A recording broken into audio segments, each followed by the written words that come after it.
Estou muito feliz de estar aqui com vocês. Meu nome é Gilberto Souza, sou psicanalista, associado ao Círculo Psicanalítico do Rio de Janeiro. Como podem ver pelo meu sotaque, não sou carioca, sou recifense, mas arrumei uma desculpa para vir morar no Rio de Janeiro, fazer um mestrado aqui para a roda de samba. Pois bem, tenho um carinho absurdo pelo EBEP. Existe uma sedução imensa para que eu venha fazer parte do EBEP.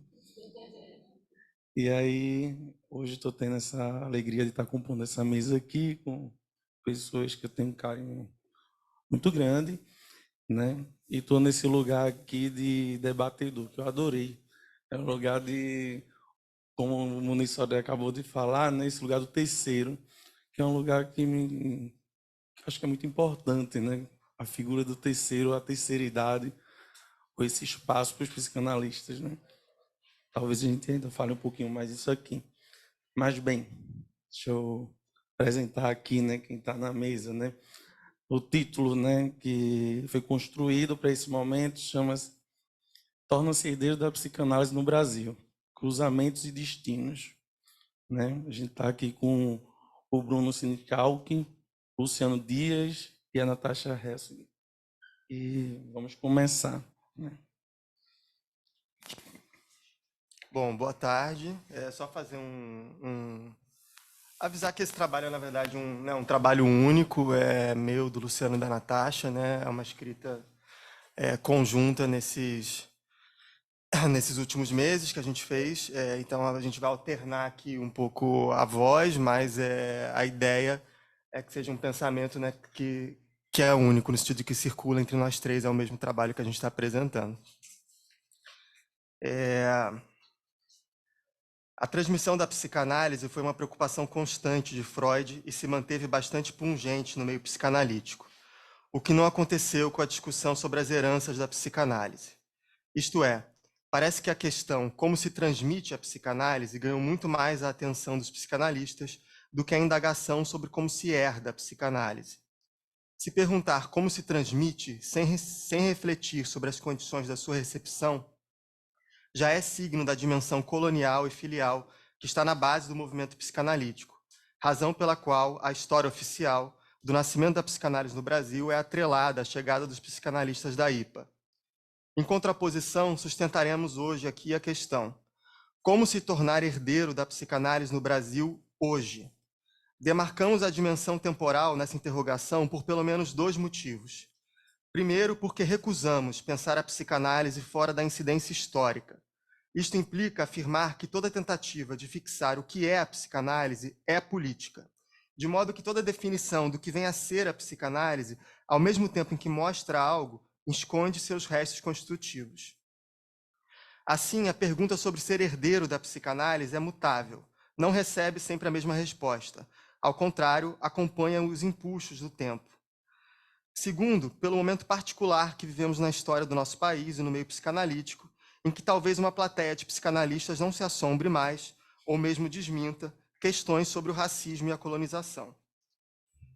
Uma constante do texto de Freud, que nos será norteadora aqui nesse trabalho, é a ideia de que não escapamos da herança, por um lado, mas que, por outro, ela nunca é determinante, pois ela sempre implica uma apropriação, um fazer com, um torná-lo seu. Ou seja, nossa ideia não é fazer um mapeamento sistemático da herança em Freud, mas mostrar como, para o autor, a herança não é algo que se herda, mas algo em relação ao qual se torna herdeiro. Ou seja, é processo e não causa. É destino e não origem.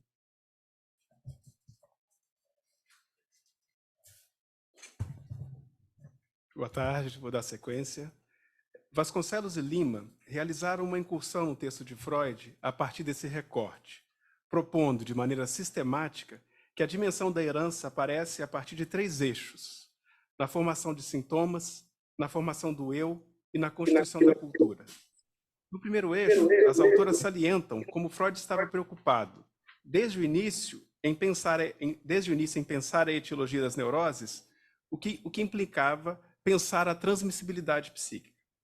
Nessa direção, ele sustenta, em 1894, que a escolha da neurose se dá por disposições, mas que essas não são determinantes, pois seriam os elementos acidentais o que desencadearia o quadro neurótico, o que é reiterado 2 anos depois em hereditariedade e etiologia das neuroses.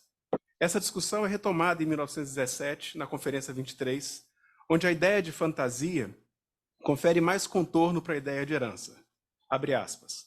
A relação entre cenas primárias e fantasias primitivas conduziu Freud para o problema da possibilidade de que o conteúdo mental dessas fantasias pudesse ser herdado. Fecha aspas. Em relação ao segundo eixo, as autoras salientam que Freud marcou, de diferentes maneiras, que a herança psíquica é crucial para a constituição do eu. Por exemplo, ao afirmar que o superego é herdeiro do complexo de Édipo. Mas também ao formular, em 1914, que o bebê é herdeiro dos anseios não realizados de seus pais, mas que caberia a ele, ao infância, decidir o que fazer com sua pré-história.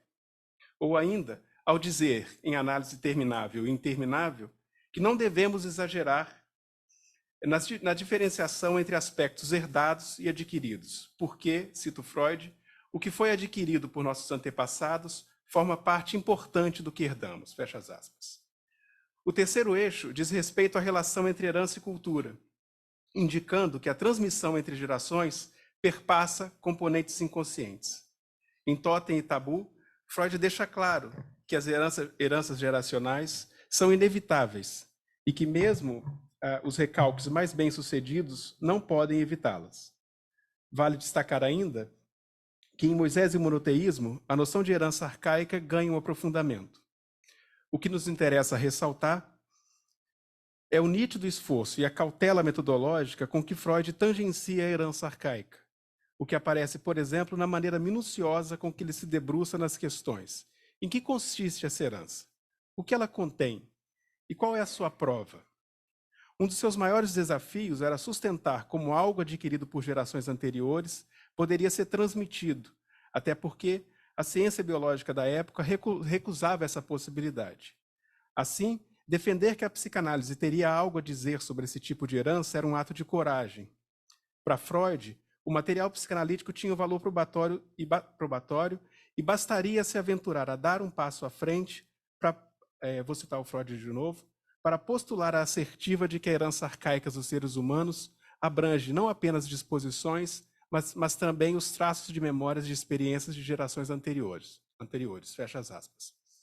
Freud reconhece que muitas tradições se sustentaram por transmissões orais, mas o maior desafio colocado para o psicanalista era pensar como isso se daria em situações em que ultrapassavam 2 ou 3 gerações, como aconteceu com o assassinato de Moisés, que ficou restrito aos círculos sacerdotais por tanto tempo.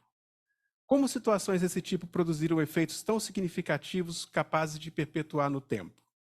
A questão se complexifica ao pensar em os tempos de uma pré-história, como é o caso do mito do pai primevo, em que sequer havia uma tradição oral. Como Freud sustenta essa transmissão? A resposta freudiana é que a transmissão se daria a partir da continuidade entre indivíduo e grupo, ou seja, Freud afirma que no grupo seriam preservados traços minêmicos inconscientes, da mesma maneira que o sujeito, de alguma forma, conhece seus conteúdos recalcados. Desse modo, ele afirma, abre aspas novamente, se presumirmos a sobrevivência desses traços de memória na herança arcaica, teremos cruzado o abismo existente entre a psicologia individual e de grupo. Podemos lidar com povos tal como fazemos com o indivíduo neurótico. Fecha as aspas. Para ele, os processos residuais da análise eram provas suficientes desses traços de memória. Por isso ele afirma, se não for, não avançaremos, quer na análise, quer na psicologia de grupo. A audácia não pode ser evitada. A audácia de Freud foi crucial para avançar na discussão sobre herança, e mesmo que não tão sistematizada, essa noção aparece vinculada a diversas questões, como ao Édipo, à perda, aos sonhos, que são considerados parte da herança arcaica. Além disso, suas formulações sobre as heranças contribuem para pensar o campo da religião, como é o caso da constituição do povo judeu a partir do assassinato de Moisés, ou quando ele defende que o judaísmo foi uma religião do pai e o cristianismo uma religião do filho.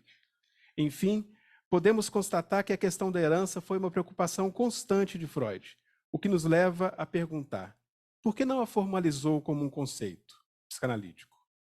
Uma hipótese possível é que foi pelo seu cuidado em se distanciar da perspectiva hereditária em voga no meio científico do século XIX.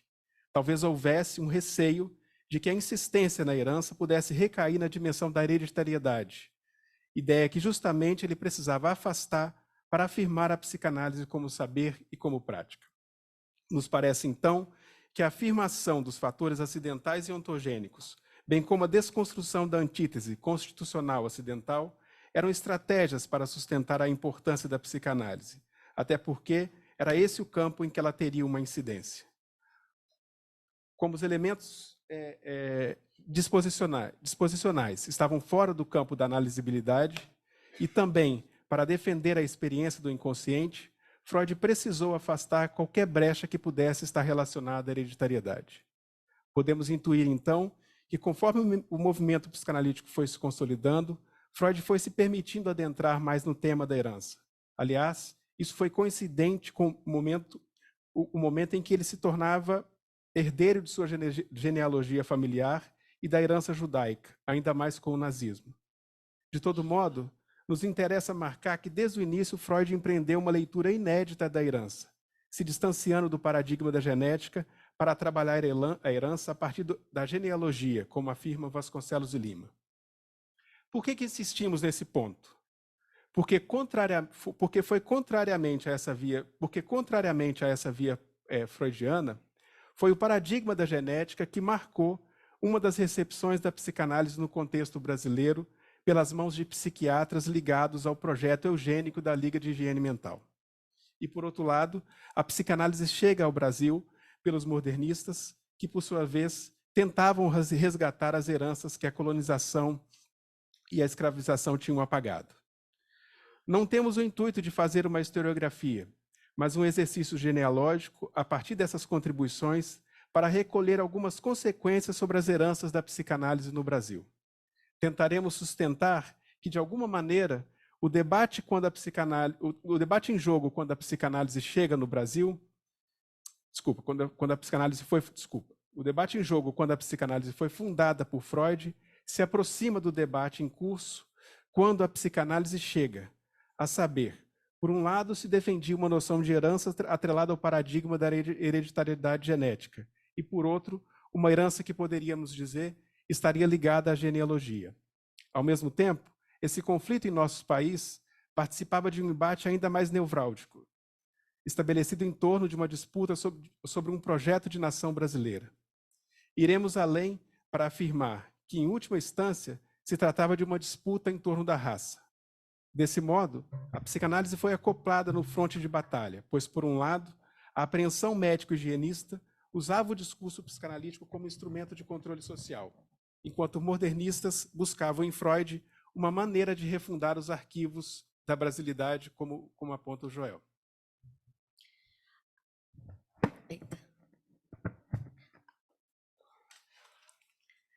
A passagem do século XIX para o século XX foi marcada por duas grandes transformações da sociedade brasileira: a abolição da escravatura e a implantação da República, o que convocou, salienta Torquato, um movimento de reformulação sobre o que era o Brasil e seu povo. Muitos segmentos recusavam a igualdade racial, o que intensificou as produções que tentavam defender, cito, uma naturalização das disparidades sociais, como estratégia de manter o povo negro em posição análoga à escravidão. Com isso, os negros foram colocados como obstáculo para o processo de modernização. Desde o século XIX, o racismo científico se fortificava no Brasil, processo no qual Henrique Roxo teve destaque na medida em que associava raça negra, inferioridade, loucura e degeneração.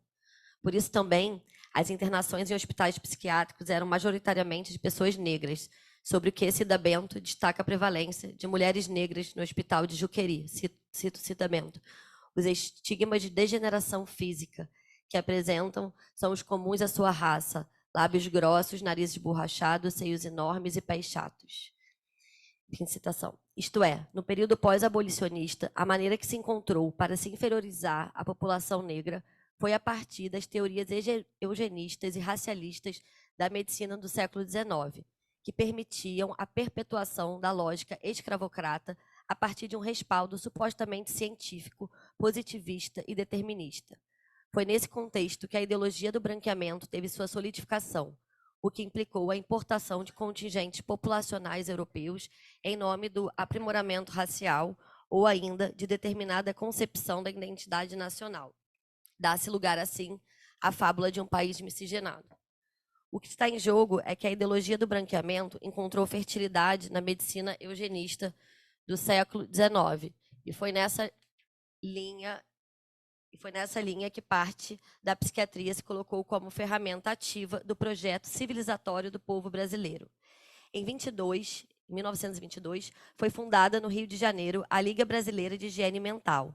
Se inicialmente sua promessa era melhorar o campo da saúde mental, a partir de 1926, o projeto se expande para o campo social, como marca Torquato. Cito, tratava-se de corrigir os defeitos do povo, expungir a afeição excessiva, degenerada e desregrada da formação racial nacional, buscando produzir uma procriação mais saudável, um novo lugar, mais moderno e sadio, uma formação mais nobre. Havia a pretensão de que a miscigenação embranqueceria a nação brasileira, promovendo a evolução racial. Por esse prisma, não era possível ser contrário à mistura racial. Nas palavras de Davi Vicentim, a ideia de uma raça pura, tão utilizada em países europeus, precisou ser adaptada às condições brasileiras. Se somos um país de miscigenados, essa característica não poderia fadar o fracasso brasileiro. Desse modo, a mistura racial foi bem aceita e encarada com certo otimismo para os psiquiatras da Liga, pois em algumas décadas haveria o embranquecimento populacional. É isso que calcionou o mito da democracia racial, apontado por Lélia Gonzalez. Davi e Vicentim sinalizam como as primeiras décadas do século XX foram marcadas também, mais particularmente em São Paulo, pela institucionalização das crianças negras em nome do mito da raça paulistana, calcionado pela ideologia de heróis bandeirantes e pelo projeto da excelência racial. A justificativa da Liga Paulista era minimizar custos com presídios, de modo que se tentava evitar as ditas anomalias neuropsíquicas e detectar as personalidades delinquentes, como se o crime fosse causado por disfunções anormais ou por herança biológica. Bem, não é nem preciso dizer o quanto as políticas racistas e eugenistas foram as bases através das quais se construiu o Brasil que conhecemos. Tratam-se de heranças entranhadas em nosso funcionamento político, jurídico, policial e institucional. O que almejamos a ressaltar é que o racismo foi o vetor da política higienista brasileira, que colocou o negro como, cito Torquato, fator primordial de degenerescência do povo brasileiro, bem como que as ciências biológicas tiveram, como apontam Davi e Vicentim, um lugar crucial na construção da ideia de raça no Brasil. Além disso, é preciso marcar que o contexto pós-abolicionista fez emergir como questão o futuro do Brasil, o que implicaria em pensar que destinos o país daria às suas heranças. Porto-Carreiro defendia que, em um tempo futuro, o Congresso deveria se preocupar em declarar a melhora da nossa raça e que a higiene social pudesse refazer o povo brasileiro. Cito Porto-Carreiro, esse será o brasileiro para a pátria, o brasileiro útil ao Brasil. O que recolhemos disso? Que, em última instância, foi a disputa das heranças que estava em jogo quando a psicanálise chega em nosso país, e que essa disputa se dava em torno da raça. Afinal, o projeto eugênico visava apagar as heranças africanas, negras e indígenas em nome da ordem do progresso, pois eram vistas como deformações ou, como aponta Porto-Carreiro, como uma herança pesada e fértil de tabus, na mítica lendária e religiosa, pois, em sua perspectiva, de Porto-Carreiro, a insolência, o sadismo, a luxúria, a cobiça, o pecado eram heranças brasileiras que representavam um atraso. O que a psicanálise tem a ver com isso? O discurso psicanalítico foi sendo absorvido pelo movimento eugênico, como marca Torquato. Cito, as ideias freudianas passam a servir como possibilidade de tratamento para a classe débil e impotente do povo brasileiro. Porto-Carreiro, inclusive, foi um dos primeiros médicos a praticar a psicanálise no Brasil, no início dos anos 20, no Rio de Janeiro, e em 26 criou a Clínica de Psicanálise da Liga Brasileira de Higiene Mental. Ele supunha que havia uma espécie de, cito, inconsciente ancestral do povo brasileiro que traria a síntese do psiquismo dos antigos povos que calcaram nosso caldo racial.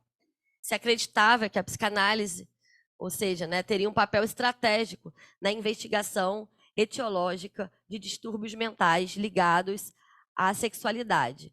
Controle esse central na medida em que se diria sobre o dispositivo da reprodução-degeneração, como marca Cristiane Facchinetti. Por isso mesmo, a educação foi um dos espaços que mais incorporou a psicanálise, pois se acreditava que ela poderia intervir no desenvolvimento psicossexual infantil. Reconhecendo a impossibilidade de findar o processo de miscigenação, ele propunha como antídoto, a gente está falando também do Porto Carreiro, que a educação sexual pudesse prevenir crianças das perversões sexuais e neuroses. Em síntese, se esperava que a psicanálise poderia servir de método de pesquisa e ferramenta para auxiliar na manutenção da ordem social. Poderíamos debater a apropriação eugênica da psicanálise por várias vias, a começar pelo fato de que a apreensão moralista da sexualidade é algo que revoltaria Freud, não só pela maneira com que ele rompeu com a ideia de degeneração, por exemplo, retirando a homossexualidade dessa insígnia e ao afirmar a sexualidade fora do paradigma da reprodução. Se revoltaria também porque ele justamente se distanciou do campo da genética, como vimos. Além disso, ele tinha uma preocupação em relação ao ódio e à segregação, e certamente odiaria saber que a psicanálise foi usada por fins eugênicos. Não poderemos aprofundar nesses pontos, mas vamos à recepção modernista. O movimento modernista produziu um descentramento em relação ao modelo europeu, em nome de uma identidade nacional brasileira. Isto é, se até então o campo da arte e da literatura estava voltado para a Europa, se começou a pensar, sinaliza Torquato, nos índios, negros, nas figuras do povo, na nossa matriz africana.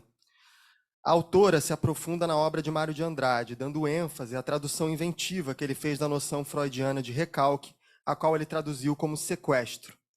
Tudo se passa como se os modernistas se apropriassem dos conceitos freudianos para pensar os sequestros brasileiros e o inconsciente da sociedade. Isto é, aí eu vou citar, para entender a memória brasileira e a construção sobre a nacionalidade como efeitos de um recalque primordial. Se estabelecia uma analogia entre a infância do sujeito e a pré-história do país, que, por sua vez, precisaria ser resgatada para se constituir, como marca Facchinetti, um país e um povo brasileiro apropriado de si mesmo e da sua história.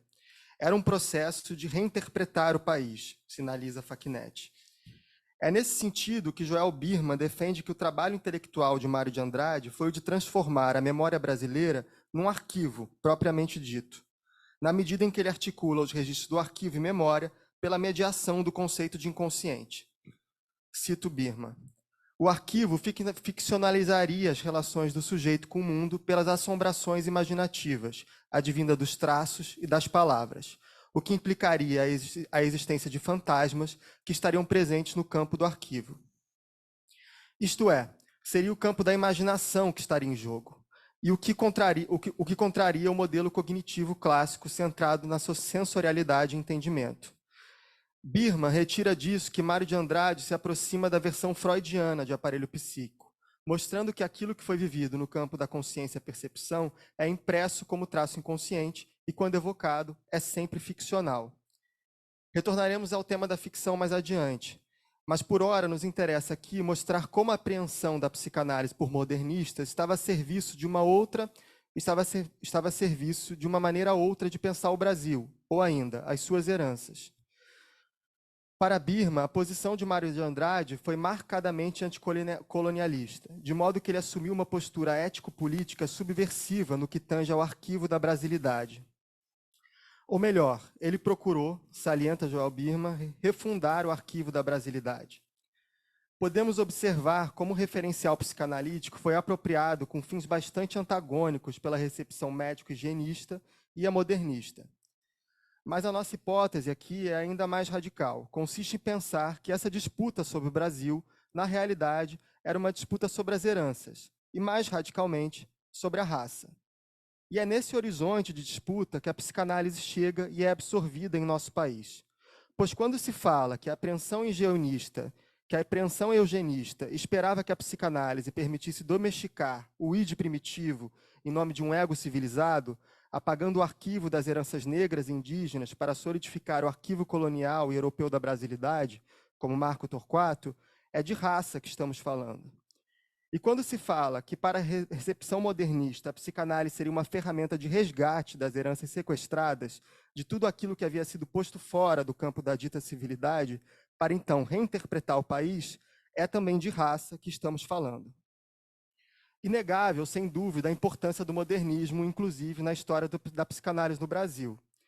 Ao mesmo tempo, algo nos inquieta, pois nos parece que, diante do horror da vertente eugênica embranquecida da ordem e progresso, se instituiu uma espécie de celebração festiva em relação à recepção modernista, como se ela fosse um contraponto tão subversivo, tão democrático, tão popular, que permitiu como que se a psicanálise chegasse ao originário do que é o tal do verdadeiro Brasil, e que aí tivesse tudo resolvido.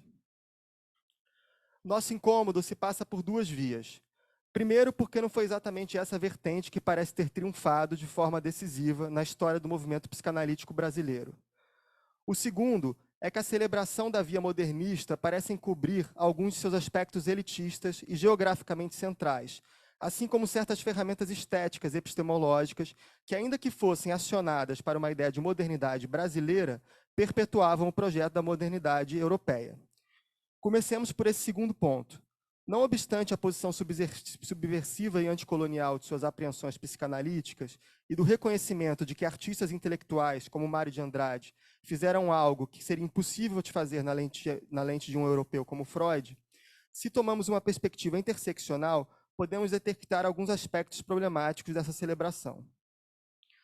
A começar que esse meio artístico intelectual, pertencente a uma certa elite do eixo Rio-São Paulo, em que inclusive pôde conhecer a psicanálise justamente por isso. Oswald de Andrade, em sua ida à França, e Mário de Andrade, que sabia falar francês e por isso leu as traduções do texto de Freud. Não estamos com isso reduzindo a importância dos modernistas e das traduções de Mário de Andrade e Oswald, mas sinalizando que até essa entrada dita subversiva, anarca e popular marca uma certa origem elitista e branca da psicanálise, que talvez possa nos ajudar a entender a elitização da psicanálise. Isso é, não se trata de uma crítica nem destituição. A recolhemos como um certo coeficiente genealógico que nos permite pensar de que maneira a psicanálise se instituiu quase como o ciclo do café, no eixo Rio-São Paulo. Tomamos como um coeficiente genealógico também para mapear um certo campo epistemológico da psicanálise no Brasil, reconhecendo seus limites e problematizações necessárias. Se há uma radicalidade estética e intelectual no projeto moderno brasileiro em criar meios para que o sul global pudesse deglutir o norte global, efetivando, assim, uma inversão de perspectivas que desde então é incontornável na nossa cultura, há também nesse movimento certas bases epistemológicas que são oriundas de uma vontade de síntese que a modernidade sustentou. Consequências desse pressuposto são a própria ideia de Brasil e do povo brasileiro que os modernistas encenaram e que incorrem no limite tanto da representação do outro, a partir dos seus próprios termos, quanto no risco de uma espécie de cerca do que é ou de quem é o Brasil. Cerca essa que vem sendo problematizada por diversos grupos que aqui estão e, no entanto, não cabem, desde suas ontologias ou epistemologias, no quadro da brasilidade traçado pelos modernos. A Virgínia Bicudo, em seu texto Contribuição para a História do Desenvolvimento da Psicanálise em São Paulo, de 48, inicia justamente ressaltando o lugar em que São Paulo teve na efervescência da psicanálise. Cito: a participação de São Paulo na vida cultural do país tem sido sempre das mais valiosas e fecundas. Um dos setores em que sua contribuição se torna digna de destaque é o da psicanálise. Mas não podemos esquecer que foi esse mesmo contexto efervescente que não lhe deu importância. Se consideramos os colonialismos internos, como insiste a antropóloga cearense Larissa Pelúcio, ao problematizar a hegemonia do Sudeste brasileiro, e se estamos atentos à branquitude oligarca do nosso país, devemos indagar se o discurso festivo que se estabeleceu em torno desse descobrimento modernista não perpetua uma lógica colonial, ainda mais se tratando de homens brancos, muitos da elite paulistana. Como herdamos essa herança? Isto é, será que a recepção à crítica da apreensão modernista não instaurou uma espécie de democracia racial brasileira psicanalítica, que nada coincide com o campo psicanalítico brasileiro? Isso nos leva a pensar também que talvez tenhamos herdado mais o patrimônio da medicina eugenista do que gostaríamos de imaginar. Isto é, a recepção modernista em nada resolveu o problema da hegemonia branca, o elitismo, nem tampouco a referência eurocentrada da psicanálise no Brasil. Enfim, a questão central é: que consequências que a maneira que a psicanálise foi recebida no Brasil teve no campo psicanalítico, nas instituições de formação, nas formulações teóricas e na clínica? Uma das nossas hipóteses é que psicanalistas brasileiros parecem ter se distanciado do tal arquivo da brasilidade para abraçar o arquivo da colonialidade. Isso é um signo, tentaremos sustentar ao final, de que o fantasma da desfiliação que paira no campo psicanalítico é ainda mais radicalizado em nossa condição de país colonizado, razão pela qual há um apego irrefutável à matriz europeia da psicanálise. Por ora, nos importa destacar que não podemos deixar de reconhecer que a questão da raça estava na entrada social da psicanálise no Brasil.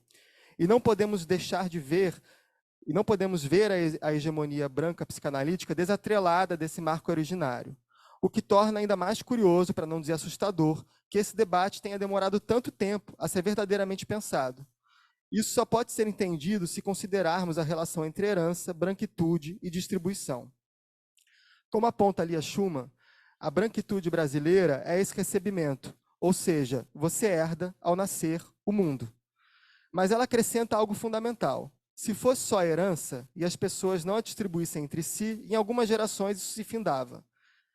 Há a herança e há a distribuição de benefícios que partem da escolha do branco pelo branco nos lugares de poder, nas posições políticas, nas relações afetivas, na universidade.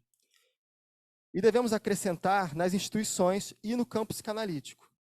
É por essa via da distribuição que devemos indagar também se as origens elitistas da apreensão psicanalítica não contribuíram para que as instituições de psicanálise funcionassem como o regime das capitanias hereditárias. O que está em jogo é que há uma marca normalizadora na origem da psicanálise no Brasil, como marca Joel Birman, de modo que não podemos ver como acidente de percurso, por exemplo, a conivência de psicanalistas com práticas de exceção durante a ditadura militar. Sem podermos adentrar na profundidade exigida pela assombrosa situação, basta nos tomar como fato histórico a maneira como se encaminhou institucionalmente a denúncia de Helena Bessermann Viana a Amilcar Lobo, candidato a psicanalista pela Sociedade Psicanalítica do Rio de Janeiro, e Leão Cabernit, presidente da SPRJ na época. Em vez de se buscar esclarecimento sobre a denúncia anônima, o que se passou é que a direção da sociedade contratou um perito para indicar a quem pertencia a letra, pois a denúncia foi vista como calúnia, como se forças ocultas quisessem destruir a psicanálise. E a psicanálise tinha que ser salva. A apatia que o meio psicanalítico tem com esse e outros acontecimentos nos mostra como a vinculação da psicanálise com regimes de violência não nos interessa. Nos interessa não contar a ninguém, como o título da Helena. Mas não tem jeito, somos herdeiros do fato e desse silêncio, como também do silenciamento de Virgínia Bicudo e do suicídio de Neuza Santos Souza. E se traçamos até aqui fio genealógico do que seria uma psicanálise brasileira, é para nos darmos a chance de pensarmos aqui juntos nos destinos possíveis que essas questões inserem na própria paisagem de futuros da psicanálise no Brasil. Percorrer as origens de uma prática brasileira da psicanálise nos parece apresentar, então, uma dupla implicação. Por uma via, ao retornarmos à história da chegada da psicanálise nesse país, podemos reconstruir as suas bases de transmissão e, assim, o próprio chão em que estamos pisando quando nos afirmamos psicanalistas brasileiros. E, por outra via, ao fazermos esse movimento rumo às origens desse conhecimento, somos convocados a desnaturalizar certas configurações, como também somos lançados aos futuros do saber psicanalítico no país. Isto é, os futuros da psicanálise entram em cena quando nos é chamada a atenção em relação à tomada de posição que há no cerne de cada um desses marcos originários e os efeitos dessas tomadas de posição que moldam o próprio horizonte de futuros da psicanálise no Brasil. Essa dupla implicação que está diante de nós opera, então, como vimos até aqui, na própria dinâmica da noção de herança, conforme trabalhada por Freud ao longo de seu pensamento. O movimento de inventariar os patrimônios da psicanálise no Brasil é o mesmo movimento de nos tornarmos herdeiros desse saber como psicanalistas brasileiros. E a questão do herdeiro, se nos interessa, é porque há muitas maneiras de ser herdeiro. Para avançar nesse ponto, perguntaremos: o quão a psicanálise no Brasil se permitiu se afirmar como inventividade ou ficou subordinada às suas marcas originárias europeias, assombrada que é pelo fantasma colonial de desfiliação. Mas antes de enfrentarmos diretamente essas questões, nos interessa pensar os eixos que organizam as vinculações transferenciais à psicanálise no campo psicanalítico como um todo. Objetivamente, trata-se de demarcarmos as diferenças entre submissão e fidelidade transferencial, entendendo que a primeira faz obstáculo à inventividade.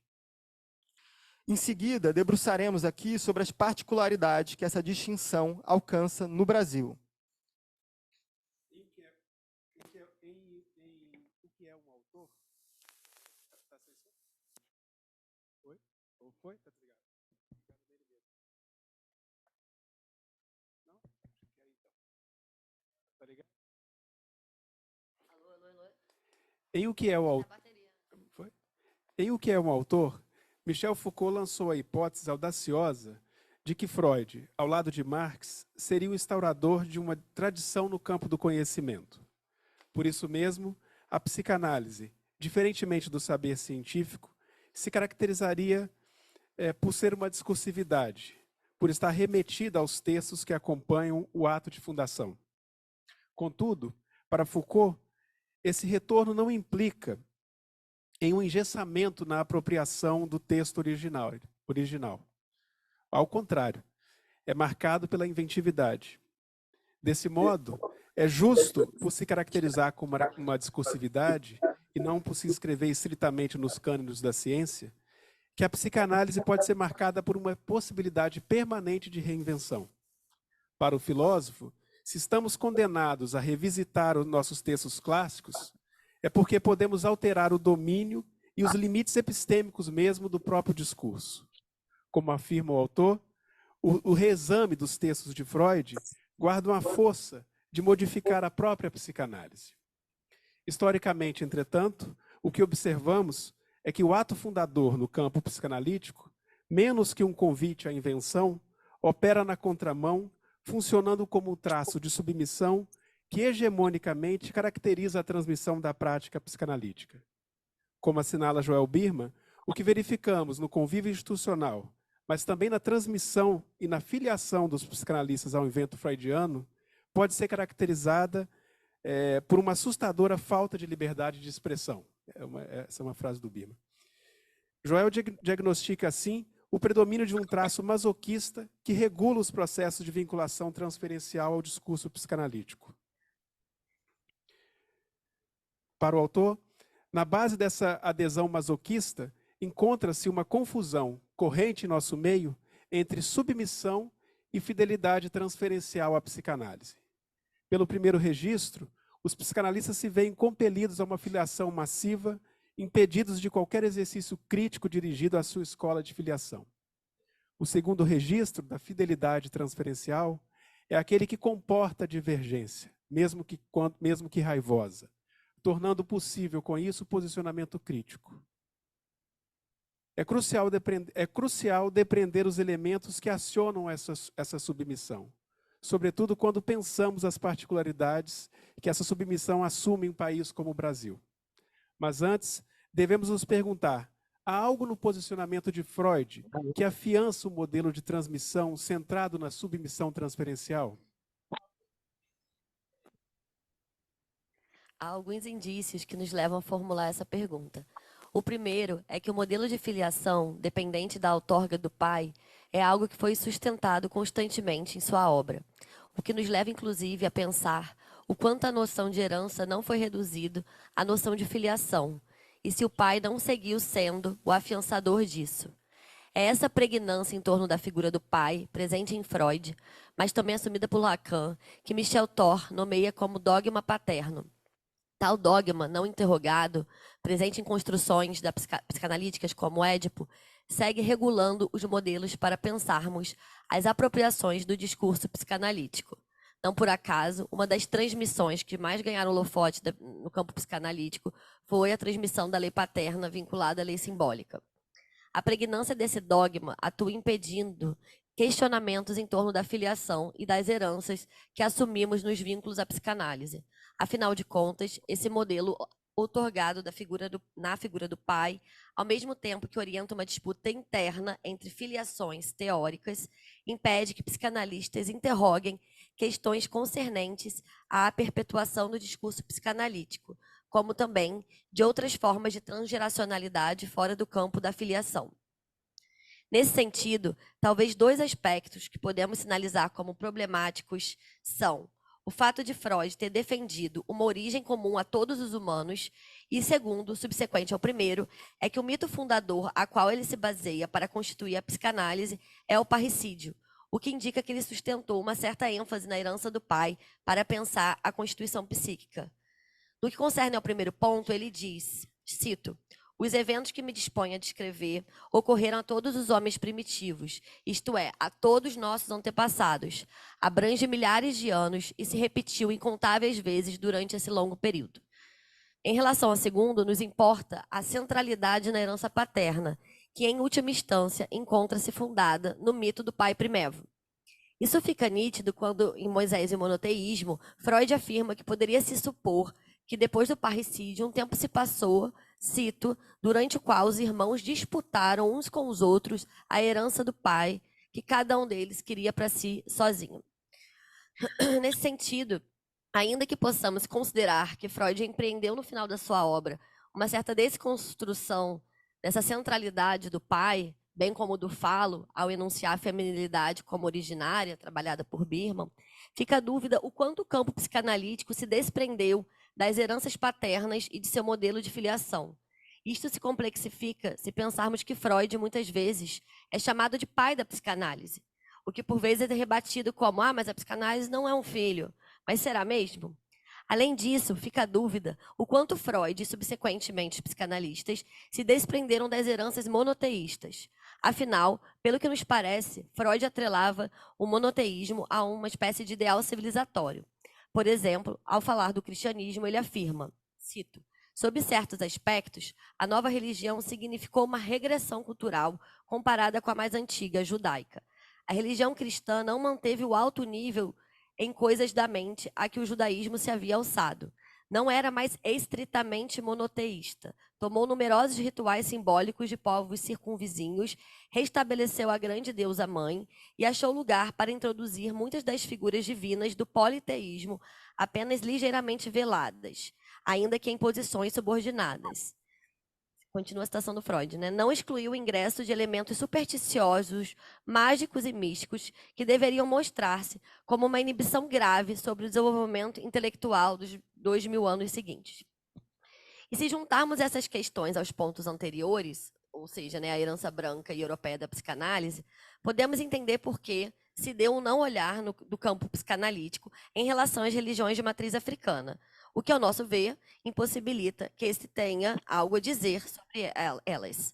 Pelo menos Freud teve uma honestidade quanto a isso, ao reconhecer no texto de 1938 as limitações de sua discussão sobre religião, restrita mais às religiões monoteístas. Cito Freud. Pesarosamente, tenho que admitir que sou incapaz de dar mais do que esse único exemplo da copiosa fenomenologia das religiões, e que meu conhecimento técnico é insuficiente para completar a investigação. O que almejamos sinalizar é que as origens patriarcais e seus resquícios monoteístas, bem como a origem branca e europeia, são heranças que devemos nos confrontar. E curioso que durante tanto tempo tenham sido pouco questionadas no campo psicanalítico. Haveria um medo de questionar o tal pai da psicanálise? Nesse momento, investigamos o quão algo na transmissão e posicionamento de Freud não afiançou esse medo. Como sinaliza Birman, cito, da mesma forma que Moisés contestou a rebelião judaica em nome da lei simbólica e sagrada, Freud contestava a rebelião teórica contra a psicanálise pela afirmação de seus pressupostos teóricos e clínicos. Isso nos leva a pensar o quanto não herdamos o fantasma do pai da horda ou do assassinato de Moisés e temos medo, ao confrontar alguns paradigmas freudianos, de trair ou assassinar o pai da psicanálise. E assim nos vemos lançados a uma redenção, impossível, uma culpa irrevogável ou a temida desfiliação. Uma consequência imediata disso é pensar o quanto nós, nos colocamos mais como filiados à psicanálise do que como verdadeiramente herdeiros. Se entendemos o filiado como aquele que vive do patrimônio da psicanálise e o herdeiro como aquele que se apropria da mesma para redestiná-la.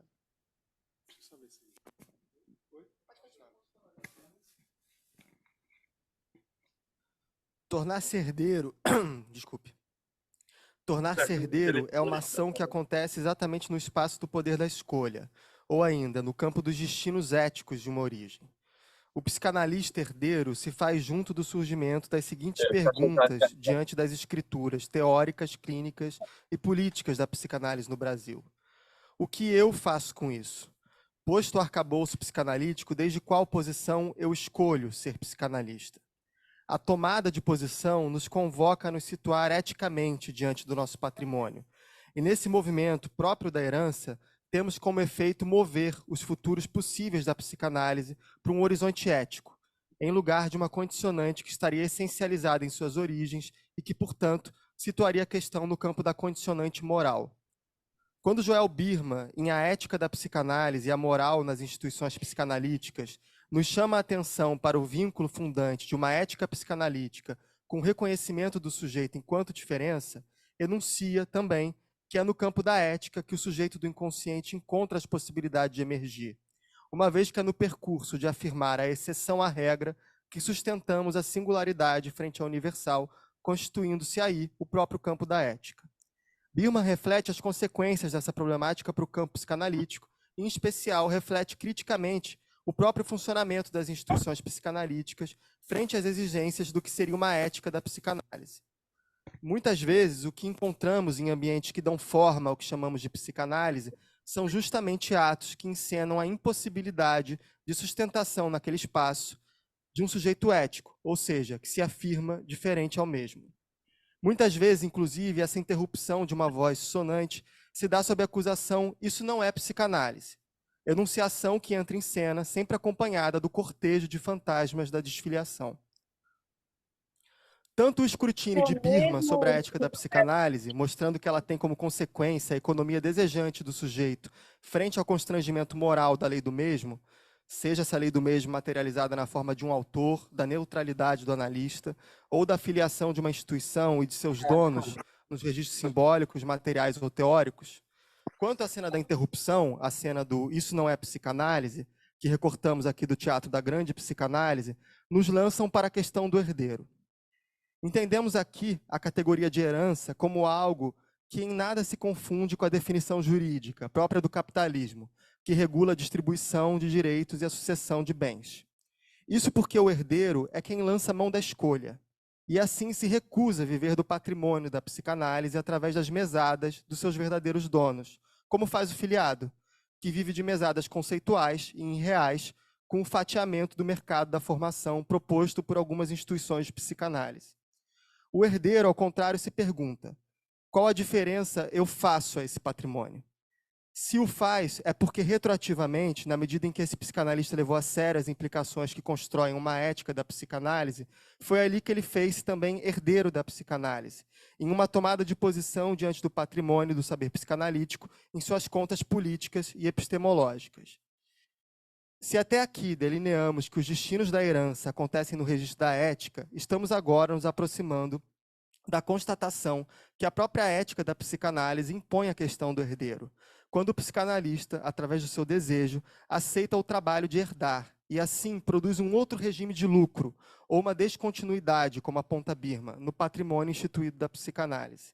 Descontinuidade essa que a cena da interrupção e seus personagens querem evitar, para que não se perca a continuidade de certo domínio sobre esse mesmo patrimônio. O que está em jogo é que o herdeiro vive a psicanálise como uma convocação ética.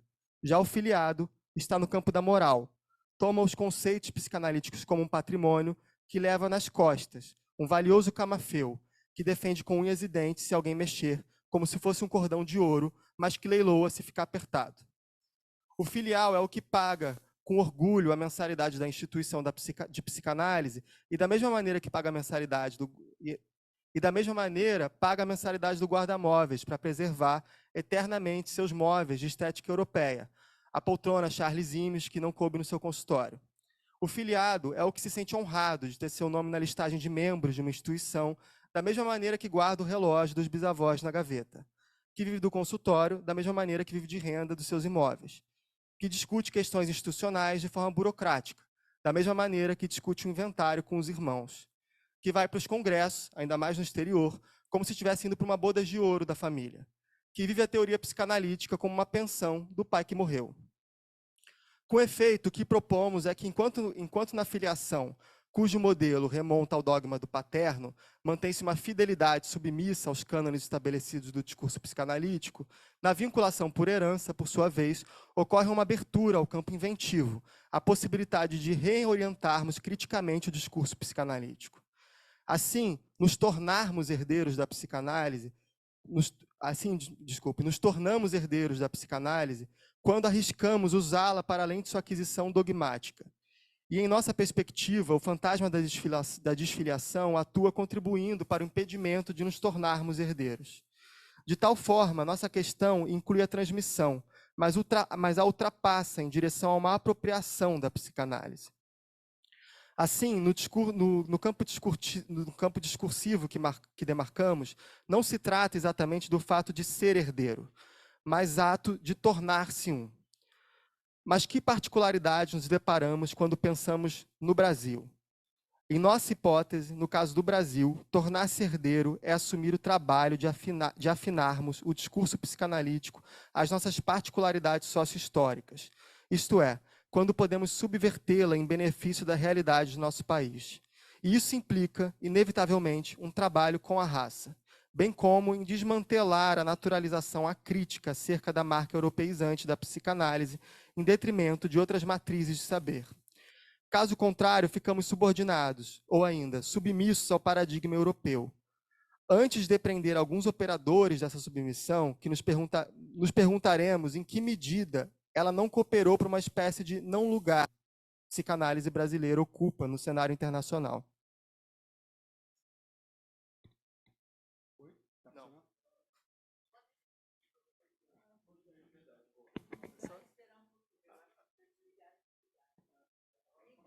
Esse aqui, que daí fica mais confortável. Como assinala... Acho que está desligado. Eita. Acho que o negócio é... O pedestal? Foi? Pronto. Como assinala Elizabeth Roudinesco, o Brasil se evidencia, contemporaneamente, pela grande disseminação da psicanálise.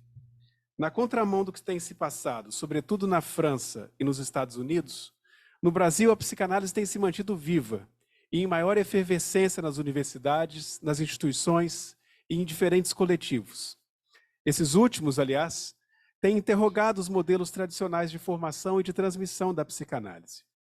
Assim, por mais que no Brasil a psicanálise não guarde mais o prestígio de outrora, por outro, também é verdade que, sobretudo quando comparado ao eixo formado pelos países euro-americanos, a psicanálise mantém no Brasil seu fôlego transferencial, se destacando, inclusive,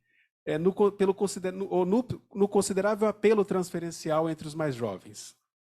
Essa questão é certamente mais complexa que assinalamos, principalmente se considerarmos que essa difusão ela vem acompanhada de apropriações altamente questionáveis, como aquelas que vinculam psicanálise e prática religiosa, ou que a reduzem a uma modalidade de coaching ou autoajuda. Sem que possamos adentrar nas seriedades impostas por essas questões, nos interessa assinalar uma contradição. Não obstante a importância na difusão da psicanálise no Brasil, é curioso que o país não figure entre aqueles que possamos, com assertividade, afirmar, compor a história da psicanálise. Pelo menos isso não é algo que seja ensinado nas universidades ou nas instituições de formação, nem mesmo uma assertiva que possa ser confirmada nos dicionários ou manuais de psicanálise. Nesse sentido, a história da psicanálise no Brasil não se confunde com uma contribuição brasileira à história da psicanálise. Nos anos 2000, em ocasião dos Estados Gerais da Psicanálise na França, o entrevistador sinaliza que ocorrera ali um acontecimento histórico. Psicanalistas brasileiros foram reconhecidos como podendo falar em nome próprio. Em seguida, pergunta a Joel Birman sobre as contribuições que a psicanálise brasileira poderia trazer ao debate internacional. Dentre muitas questões, Birman responde que já naquele momento a psicanálise brasileira ocupava um lugar muito maior no debate interno, né, no debate brasileiro, diferentemente do que tinha sido há 15 anos atrás. Inclusive porque a psicanálise estava no campo da universidade, sobretudo a partir da década de 80, o que permitiu à psicanálise uma maior difusão e uma articulação crítica. Até porque, até a década de 60, a psicanálise ficou enfeudada, é uma adjetivação do Birman, na psiquiatria, sem ter autonomia. Além disso, ele afirma que já no final dos anos 80, a psicanálise também deixou de estar enfeudada em uma única organização internacional, a IPA, o que foi estimulado pelo movimento psicanalítico argentino e lacaniano. Deste modo, a entrada da psicanálise na universidade foi uma maneira que se instituiu, através da qual se instituiu uma postura crítica em relação às servidões transferenciais que aconteciam dentro das instituições, bem como a combater a esterilidade de produção da produção psicanalítica nas instituições, que tinha a ver com uma repetição incansável do que se dizia em Londres, nos Estados Unidos, na Argentina ou em Paris. Essa última frase é uma citação do Birman. Assim, o descentramento institucional e a penetração universitária teria permitido aos analistas brasileiros, eu vou citar o Joel de novo, descobrirem que fazer psicanálise é algo que passa por uma série de diversidades. Ele afirma, o Joel continua afirmando, de certa maneira, aí se constituiu nossa identidade psicanalítica brasileira. Essa possibilidade que temos hoje de começar a falar de uma realidade pós-colonial, ou de afirmar em nome próprio. Isso vem do aprendizado de uma diversidade que nos compõe. Fecha aspas. Mas devemos nos perguntar, transcorrido mais de 2 décadas dessa entrevista, o quão a entrada da psicanálise na universidade não contribuiu também para fomentar o predomínio exegético que mantemos com os textos canônicos da psicanálise. Ou ainda, o quão a inserção universitária conseguiu descentrar a psicanálise da matriz europeia e afirmar uma identidade brasileira. Não adentraremos na discussão sobre a universidade e muito menos visamos qualquer crítica que recuse a inegável importância da aproximação entre psicanálise e universidade. Mas insistimos em uma pergunta. Por que a afirmação de uma psicanálise brasileira causa tanto ruído aos nossos ouvidos quando nos acostumamos, na história hegemonizada da psicanálise, a falar em psicanálise francesa, inglesa ou norte-americana? Ao que nos parece, parte desse constrangimento poderia ser creditado ao receio de que essa atribuição perpassaria por uma reivindicação identitária. Mas com isso nos esquecemos que desde seu estabelecimento, a psicanálise encontra-se vinculada a uma produção de identidade. Foi por esse motivo que em diferentes momentos Freud procurou assinalar o que era a psicanálise, indicando com isso seus traços constitutivos, estabelecidos numa relação de borda com os discursos da psiquiatria, da medicina, da filosofia e dos diferentes movimentos estéticos literários. O texto de 1914, sobre o movimento psicanalítico, é signo desse esforço que estabelece a defesa do que é a psicanálise, seu dentro e seu fora. Estamos assinalando com isso que a nomeação da história e do discurso psicanalítico é contíguo ao estabelecimento de uma identidade que circunscreve o que é a psicanálise. A problematização que acrescentamos a essa constatação é por que essa identidade foi pensada em termos monolíticos de pertencimento. Como assinala Edouard Said, um mérito valioso no texto de Freud, Moisés e o Monoteísmo, é que ele indica, a partir de uma dupla incidência de pertencimento do homem Moisés, caminhos para que a identidade possa ser compreendida, não por uma referência a uma fixidez essencialista, mas a partir do signo da multiplicidade. O curioso é que não tenhamos assumido essa perspectiva, preferindo uma reiterada disputa sobre a manutenção dogmática dos nossos construtos teóricos. Ou seja, em última instância, estamos tomando a relação entre identidade e psicanálise para acessar duas problemáticas. Primeira, o quão a concepção essencialista de identidade permeia o campo psicanalítico em detrimento de uma versão marcada pela multiplicidade. A segunda, que diz respeito mais propriamente ao Brasil, por que não nos autorizamos a afirmar uma psicanálise brasileira? Essa não deveria ser uma questão menor, como se tratasse de um nacionalismo ou da defesa de uma psicanálise identitária, de uma psicanálise made in Brasil. Nossa pergunta é pelas marcas coloniais que selam os destinos da perpetuação da psicanálise no país. E, isto é, visto desde o Brasil, não seriam os traços coloniais o que nos impede de sustentar essa reivindicação? Já nos anos 2000, Birman afirmava que para o discurso psicanalítico falar em nome próprio, era preciso atravessar, abre aspas, a barreira de uma longa mentalidade colonizada em relação à psicanálise, seja ela europeia, seja norte-americana, fecha aspas. Mas o quanto nos desfizemos dessas amarras europeias e qual é o custo desse movimento?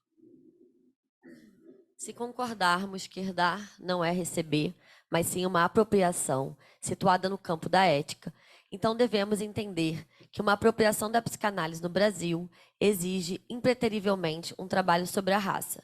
Pois, como também apontamos, foi em torno da diferença racial que se forjou um projeto embranquecido de país. A raça e o racismo encontram-se no centro dos arquivos fundantes da brasilidade. Contudo, as considerações sobre a incidência racial conduzem os psicanalistas brasileiros a um impasse. Pois, por um lado, essa problematização guarda a força política de inscrever a psicanálise na história da psicanálise. A psicanálise brasileira na história da psicanálise. Afinal de contas, a centralidade conferida por esse discurso pautou-se por uma não interrogação sobre as consequências da incidência da raça sobre os corpos.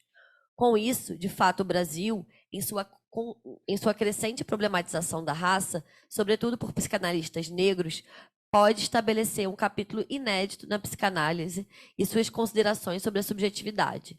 Mas o impasse se coloca uma vez que a tematização racial, a partir do Brasil, implicará a racialização dos psicanalistas brasileiros, que passarão a ocupar de maneira radical a posição de alteridade racial em relação à Europa, e assim escrevendo suas contribuições à psicanálise no campo de uma contribuição negra à psicanálise. Assim, levar adiante esse movimento implicará inevitavelmente em um rompimento com a idealização que, através da submissão, mantemos com a tradição europeia. De nossa parte, não estamos certos se, de fato, essa é uma ruptura desejada por grande parte da comunidade psicanalítica.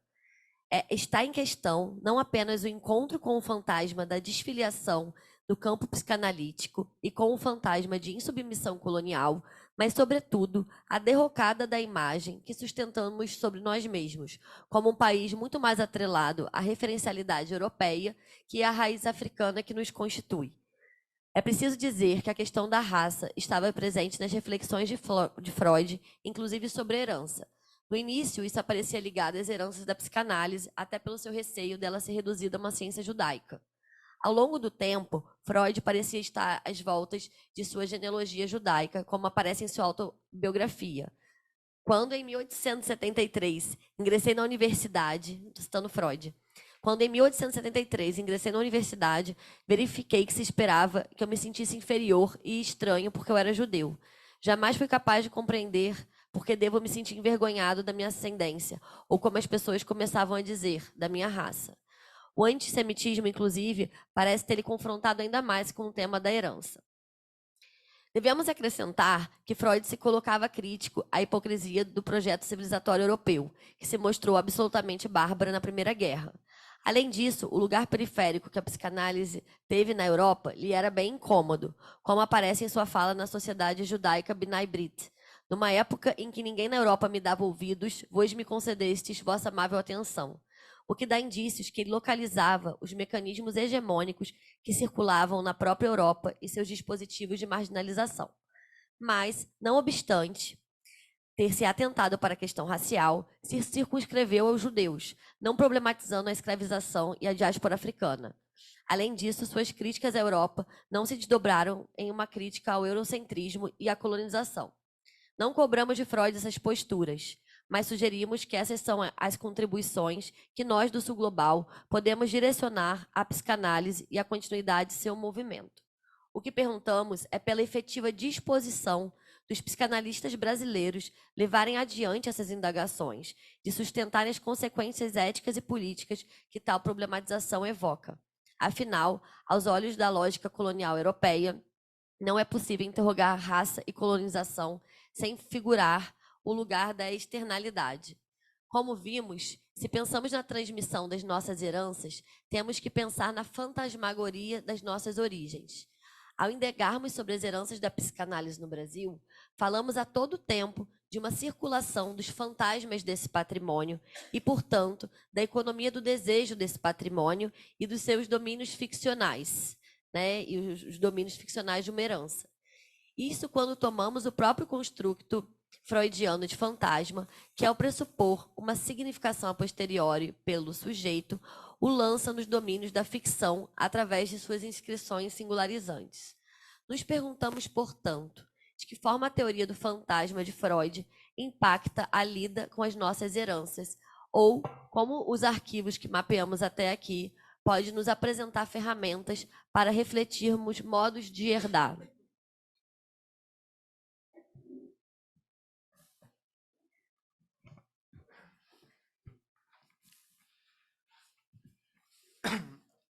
A autora norte-americana Saidiya Hartman, em Perder a Mãe, uma jornada pela rota atlântica da escravidão, nos parece encenar justamente o movimento de tornar-se herdeira de que estamos falando aqui.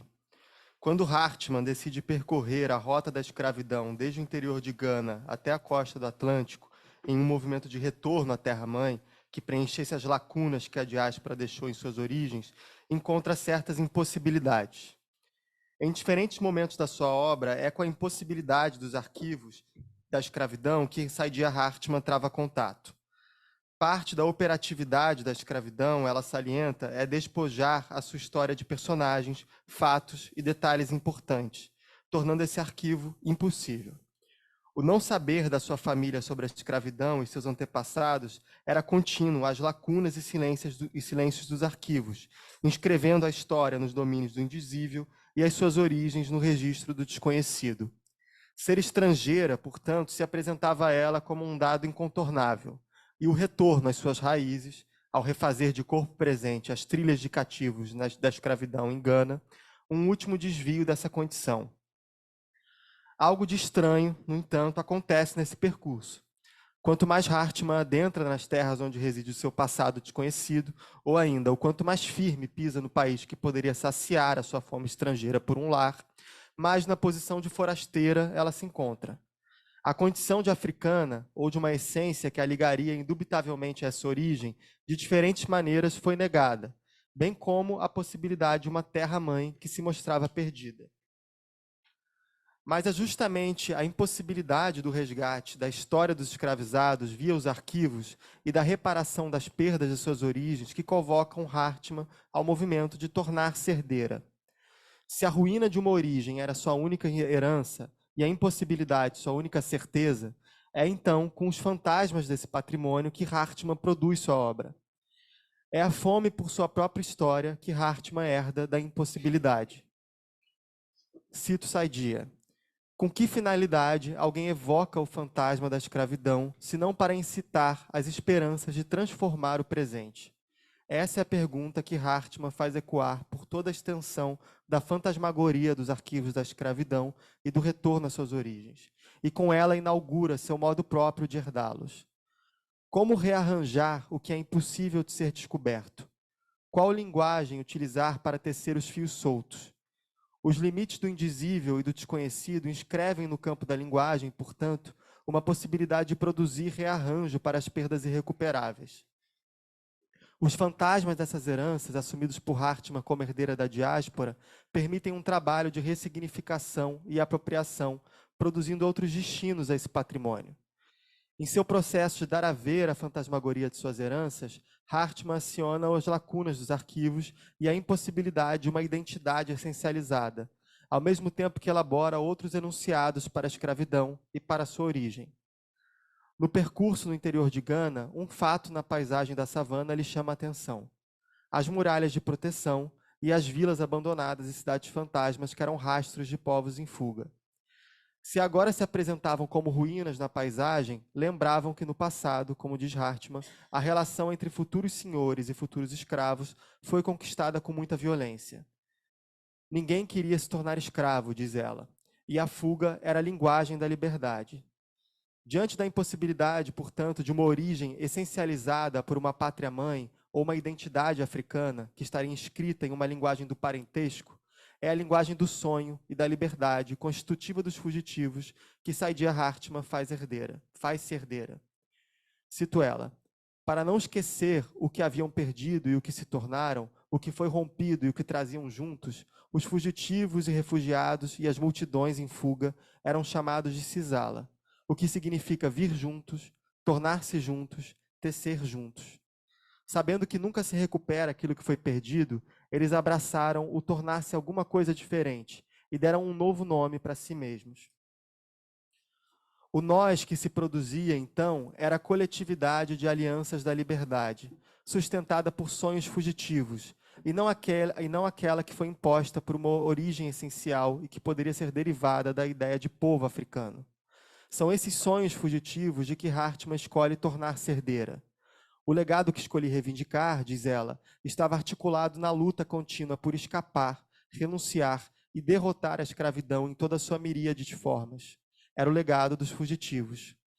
As ferramentas que Saidiya Hartmann aciona para tornar-se herdeira de suas origens, assumindo as suas lacunas, feridas e impossíveis, parecem preciosas para pensarmos os nossos modos de herdar a psicanálise no Brasil hoje, considerando a fantasmagoria dessa herança.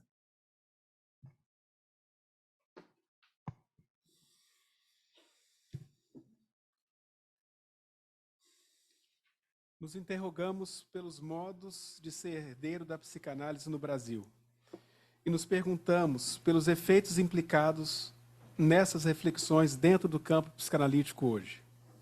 Essas são indagações que acreditamos serem urgentes, e é por isso que arriscamos pensá-las aqui, tomando como balizador a própria noção de ética psicanalítica. Se em psicanálise louvamos tanto o advento da singularização, o que indicamos é que uma releitura crítica e situada dos seus termos pode ser enunciada como um traço de singularidade que conferimos ao discurso psicanalítico. Ao levarmos adiante uma reflexão, uma problematização recusada no cânone estabelecido da psicanálise sobre a racialização dos corpos, sobre a colonização e seus destinos, conferimos, em aliança com Foucault, uma potência inventiva e de continuidade a esse discurso. No que tange ao Brasil, isso implica positivar a presença da matriz afro-indígena que nos constitui, o que significa estabelecer que a ordem inconsciente que forja a brasilidade não é exclusivamente branca e europeia. De outra forma, é também ameríndia e africana. Por essa via, a retomada da psicanálise, em sintonia dialógica com o pensamento de matriz afro-indígena, estremece a pureza de origem que no Brasil mantemos com a tradição europeia. Assim, nos encontramos às voltas com a interrogação sobre como, assumindo a herança, ou seja, mantendo nossa fidelidade transferencial ao invento freudiano, podemos amplificar o giro crítico ao projeto da modernidade estabelecido por Freud, de maneira a abrir os poros do discurso psicanalítico a outras referencialidades epistêmicas, a novos pontos de vistas que não aqueles sacramentados na tradição europeia. Com efeito, uma versão do discurso psicanalítico que se queira em sintonia com as forças da encruzilhada é aquela que não se contenta com uma apropriação teórica de autores e textos sacramentados na tradição psicanalítica, mas de outra forma, se volta ao esforço de instituirmos um fazer que se mantenha em permanente abertura para incorporar outros referenciais, como aqueles de matriz africana, por exemplo. Como tentamos sustentar, há pelo menos 4 entraves teóricos na psicanálise que se interpõem a essa rota inventiva: a herança monoteísta, a herança do pai, a herança europeia e a herança branca. E enquanto não enfrentarmos rigorosamente as consequências dessas marcas, não poderemos imaginar falar de encruzilhada. No máximo, a transformaremos em um produto, uma fragrância, repetindo a cena colonial de apropriação. Como marca J. Mombassa, é preciso, abre aspas, interrogar os limites da apropriação branca dos discursos e práticas antirracistas e descoloniais, evidenciando o modo como certas dinâmicas dessa apropriação tendem a operar em descontinuidade com uma necessária ética situada, que habite corpos historicamente privilegiados pela racialização e pela colonialidade, e não reencenem o teatro da dominância e protagonismo social. Fecha aspas. Razão pela qual entendemos que qualquer discussão em meios psicanalíticos hegemonicamente brancos, que almejam elencar a encruzilhada como tema, estará às voltas com os riscos de uma objetificação violenta, de um gesto colonial. O que está em jogo é que não é tomando Exu ou as encruzas na forma de um tema que as pessoas brancas vão se colocar como aliados da luta antirracista, nem fazer um movimento contracolonial. Ao contrário, é necessário antes o confronto com uma ética autodestrutiva de posições de privilégio social, ontológico, epistêmico, como marca J. Mombassa. Tomada em sua acepção corrente, a encruzilhada é uma espécie de impasse. Sob esse enfoque, poderíamos dizer que a psicanálise se encontrou em encruzilhadas em diferentes momentos de sua história. Inclusive, considerando que há uma disputa sobre a raça na origem da psicanálise no Brasil, poderíamos dizer que há uma encruzilhada de origem. No entanto, como vimos, esta se fez muito mais cruzamento e embranquecimento. Desse modo, é muito soberbo achar que a psicanálise encontra-se na encruzilhada só porque ela começou a tematizar a raça. Nesse sentido, talvez a maior contribuição da psicanálise seja falar sobre o que ela não pode dizer sobre encruzilhada. Termos a chance de produzir um movimento fugitivo à condição de filiados à psicanálise europeia, não mais seguirmos interpretando perpetualmente os sonhos originários da psicanálise da virada do século passado, mas podermos, como herdeiros que somos, inventar sonhos fugitivos dessas origens. Só poderemos falar sobre uma psicanálise nas encruzilhadas ou nas encruzas quando a epistemologia da psicanálise puder ser interpelada e tensionada em pé de igualdade pelas epistemologias de matriz africana. Estamos dispostos a balançar a psicanálise a esse nível? Ninguém é obrigado. Nós esperamos que algum dia isso seja possível, mas acreditamos que isso não se dará sem antes que haja uma espécie de taxação das grandes fortunas da psicanálise ou ainda das grandes fortunas da branquitude. Taxação essa necessária para afirmarmos uma psicanálise brasileira. O custo e o risco da potência de nos nomearmos como psicanalistas brasileiros é aceitarmos que há nisso um devir negro.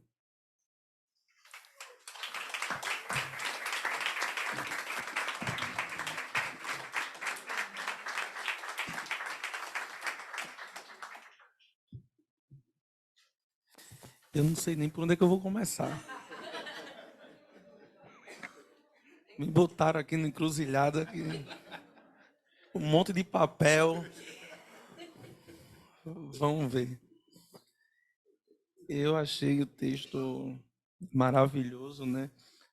Estou aqui com muitas ideias, anotei algumas coisas, vamos ver como é que eu consigo organizar meu pensamento depois de tanto conteúdo aqui, não sei quantas páginas, 20 e tantas páginas. Vocês querem que eu me filie ao EBEP desse jeito, me botando numa situação de saia justa dessa em público? Mas é isso, depois vocês pagam a cerveja para mim. Pois bem,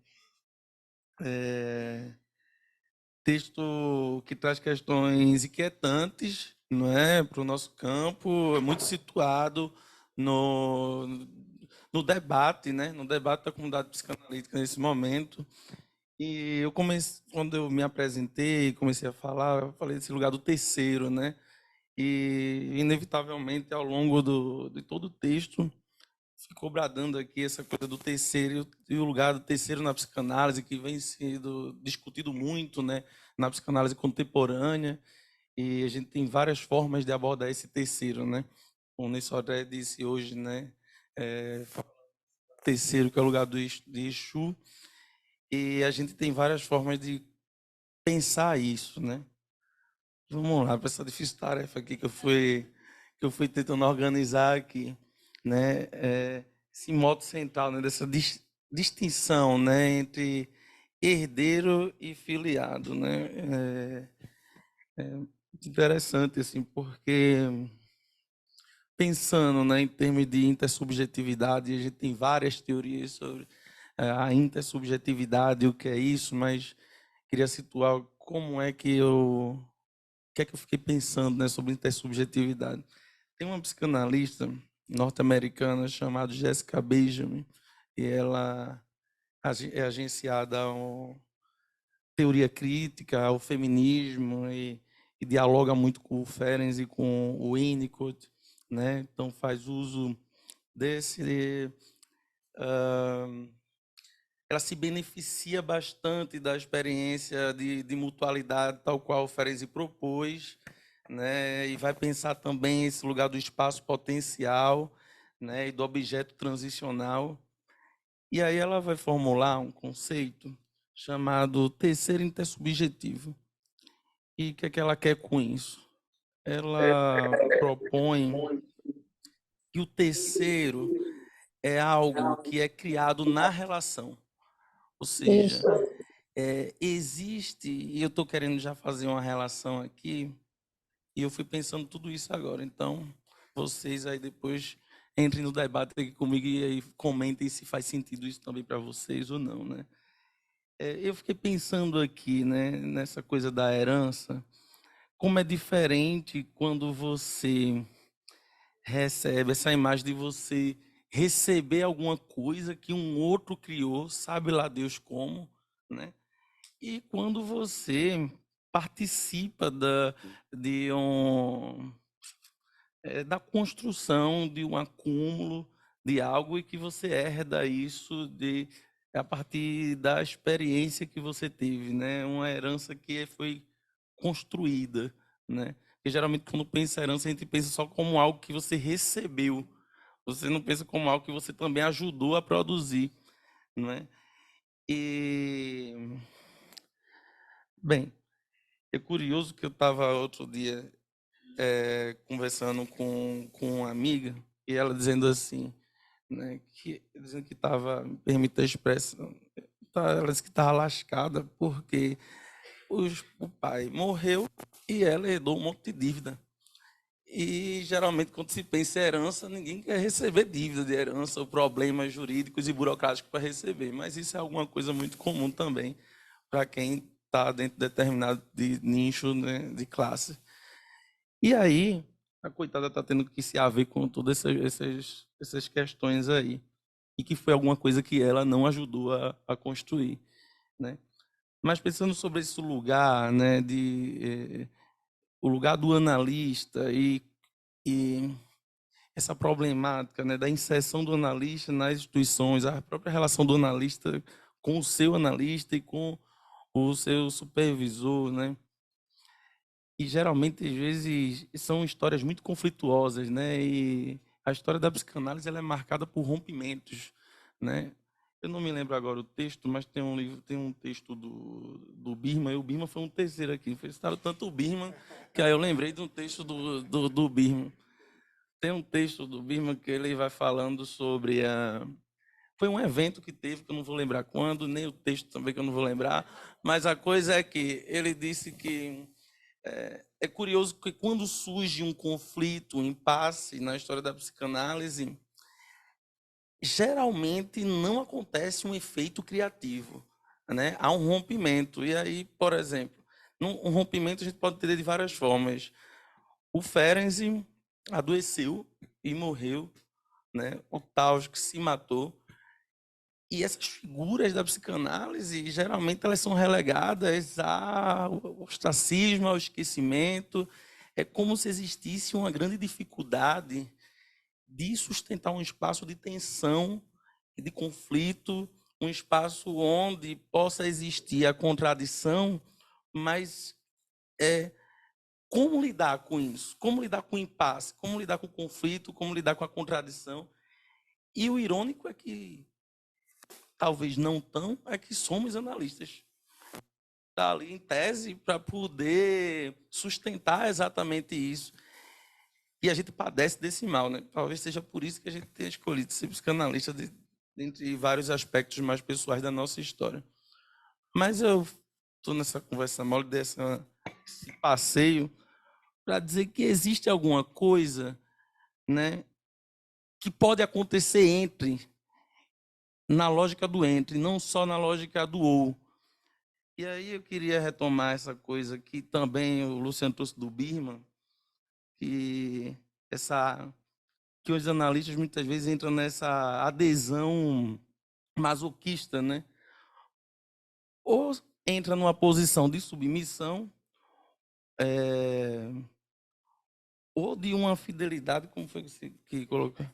Se de uma fidelidade transferencial, e é como se não existisse outra possibilidade. Isso. Como se não existisse uma outra possibilidade de você se construir como um sujeito com a sua marca de diferença. E isso parece muito óbvio dizer isso aqui para psicanalistas. Eu falando isso, estou achando isso muito óbvio. Mas não é óbvio quando a situação transferencial e contra-transferencial se instaura. E eu não queria, inclusive, nem falar na situação transferencial contra transferencial, porque, pelo menos dentro do campo que eu me agencio e gosto de pensar na psicanálise, essas coisas andam imbricadas, né? E é curioso porque também certa tradição dentro da psicanálise vai pensando um tipo de psicanálise de uma mente só. E isso caracteriza essa lógica do ou, né?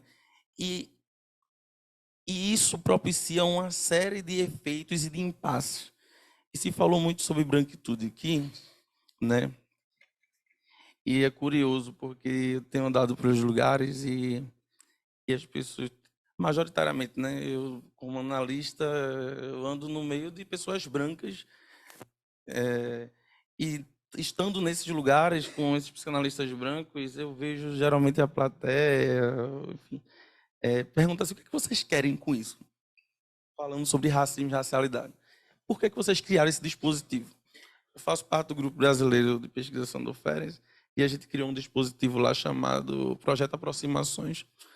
E a ideia é que a gente possa falar sobre que profissionais que estão de baixa renda ou que trabalham com o público, né, de frente, né, no SUS, no SUAS, outras práticas, possam falar das suas experiências, que a gente possa aprender com o outro. Não é uma experiência de supervisão, é uma experiência de troca.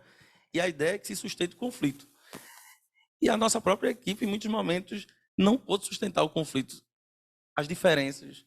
E as pessoas colocam, o que é que vocês querem com isso? Dentre outros espaços que eu tive. E o que eu quero, aonde eu quero chegar é que também não existe um estado ideal, né? De que se a psicanálise vai alcançar um espaço e sempre vai conseguir sustentar o conflito. O que eu estou pensando aqui, né, é que a intersubjetividade, a conquista, é uma conquista. A todo momento a gente ganha e perde isso, porque a gente está se relacionando. Agora, existe um impasse nacional que foi produzido, a roupagem, os significantes, as representações, né, que atravessam esse impasse como se apresenta esse impasse no Brasil e agora tem se apresentado na psicanálise, por a via racial. Então, majoritariamente, ainda, os analistas são brancos, né? E aí, para mim, tem uma pergunta. Eu sempre gostei de estudar muito teoria da técnica e não tinha como fazer isso para mim, como estudar constituição psíquica, como trabalhar trauma, né? E sempre me chegava uma pergunta e vejo os analistas brancos se questionando também quando são muitas vezes acusados, quando são questionados, interpelados, muitas vezes com muita voracidade pela militância, né? E às vezes os analistas brancos eu vejo com uma pompa e claramente o cara está com ódio, o cara está puto e ele não segura a onda. É muito difícil ver os analistas brancos sair da pose. Eu fico só ali, ó. Vai, eu quero ver o que é que vai acontecer. Porque eu acredito muito nesse espaço entre. Como é que esse encontro ele não pode ser hipócrita? Tem que ser um encontro de...